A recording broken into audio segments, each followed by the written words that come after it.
Today I'm going to be showing you a quick tour of OpenChurch 3. Be sure to check out the links in the description for more information, including full documentation. So we've got a lot of ground to cover today. Right off the top, I want to mention that OpenChurch does come with 7 different custom block types. It also comes with 5 different content types. First, we're going to take a look at the hero block type. This allows you to add an image or a video that plays in the background. You can add a short summary and a link. Note that the image is used on mobile. So next, let's look at some of the other block types. We've got card list. It works best if you've got 2 or 3 cards. It'll show up in a 50-50 split or a 3-up layout. Next, let's look at the CTA block. This is a simple way for you to highlight a piece of content on your website with a background image. Next, you'll see the program and events view. It's going to show some recent events or upcoming events.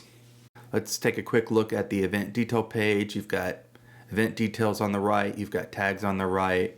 On the left side, you've got the hero, copy, and then tags. So this is pretty simple. We only have one date field. It does not do recurring dates or anything like that. We kept it simple by design here. Now, if you click on one of the tags, you'll go to the events page view, and it'll be filtered by tag. You can also see a link to the full events view. Next, you'll see some additional views blocks. We've got the latest articles view block. Let's click on an article, see what that looks like. You can see the layout is pretty similar to events. On the right side, we just have a custom block we've added. Now, this is actually the article content that ships with core, with the standard profile. And you can see there's tags, filters. OpenChurch also comes with a simple sermons content type.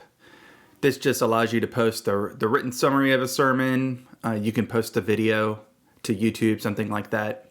Next, let's look at the quote block type. Pretty simple. It can be used for a testimonial or a Bible verse, something like that. Now we're looking at the gallery block, so you can see little thumbnails.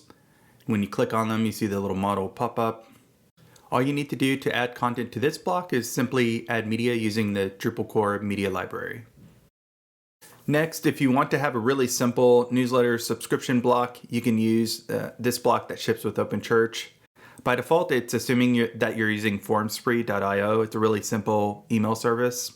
In theory, you could use any service that expects an email field. Now let's look at the custom footer block plugin. The first few columns are just WYSIWYG. The final column is used for social icons, but you can turn that off if you uncheck the Show Social Column checkbox. Now let's hop on over to some other pages. Let's look at the About page. This is just a basic page. Again, this is just a standard content type. Next, let's take a quick peek at the ministry content type. We've got a hero, body. You can see the recent sermons on the right-hand side.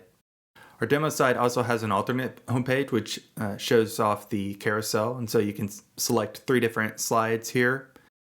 On the back end, it looks very similar to the card list block type, which allows you to add title, image, summary, link. Again, you can add 1 to 3 items. Now we're going to hop on over to the contact page. And so up at the top, you see we've got a hero image, and then we've got our default Drupal core contact form. We also have a custom map block that's easy to edit. All you need to do is grab your iframe share embed from Google Maps and paste it into this block. This is where you edit your forms. And so you can add the custom recipient, things like that. Now we're going to look at our theme settings. And so we've got a lot of different custom settings. You can change all of your colors, like link color, button color, things like that. There's some advanced CDN settings you may not need to mess with.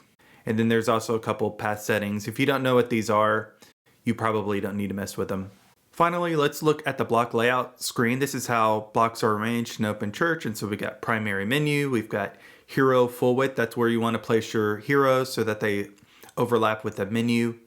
We've got the highlighted section, which you won't need to touch. We've got breadcrumb, which you probably won't use. Content above has blocks that are full width above the main content area. The content region is the middle of the page. It sits to the left of the sidebar. The sidebar area will be blank if you don't place any blocks there. Content below are full width blocks below the content, and then footer is our custom footer region. Okay, that concludes our very fast tour of the OpenChurch platform. Be sure to check out the links in the description below. I'll talk to you soon.